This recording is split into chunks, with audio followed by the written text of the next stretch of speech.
financially insured, and it's why the insurance industry thrives all over the world. And this is how we have been gathered today to see how we can better perform and minimize the insurable financial risk that arise in business.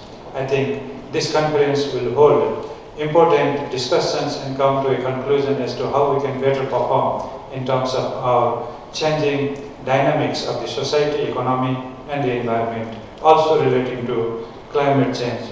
Let me also cite another challenge that insurers might have been facing in the present day, because I never have been in this insurance industry. I am an outsider to understand this, but I can guess that you must be facing new challenges coming from the cyber technologies, new kind of technology that makes systemic risk in several of our operations.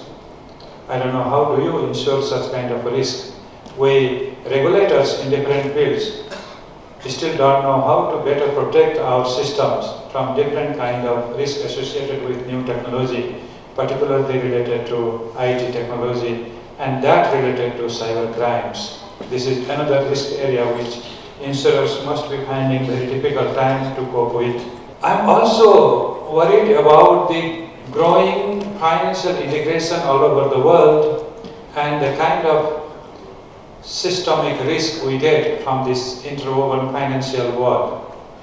Because you must be doing good job, your company must be doing good job, but if the industry suffers from external shocks, you must be having your own strategy to cope such kind of risk or such kind of challenge. Inclusive finance, and if you are really looking for empowering people in society for inclusive growth, we must go for micro-insurance.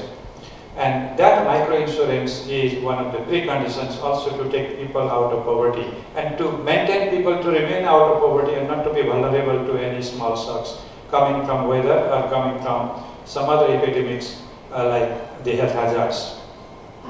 Nepal has started weather-based indexation system, weather index-based insurance system. That's giving good result.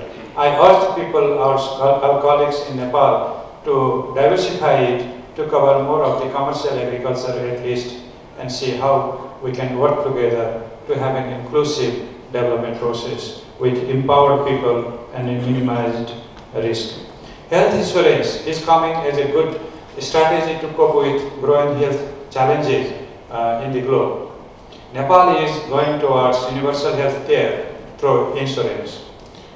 Our government has recently decided that people above 70 years would get free health insurance coverage up to 100,000 rupees without paying any premium for themselves. The government will pay for them.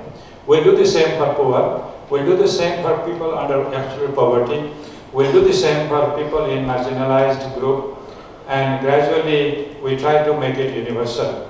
So if we are ready to universalize healthcare, perhaps the supply side of it has also to be equally competent and service providers have to be in place. On the demand side, once insurance is there, we know people would demand health service, but unless we have health service providers also, this service cannot work. The supply side will work, but to create demand and to make people able to procure health services, I think health insurance would be one of the best way. And this is one of also the sustainable way of social protection.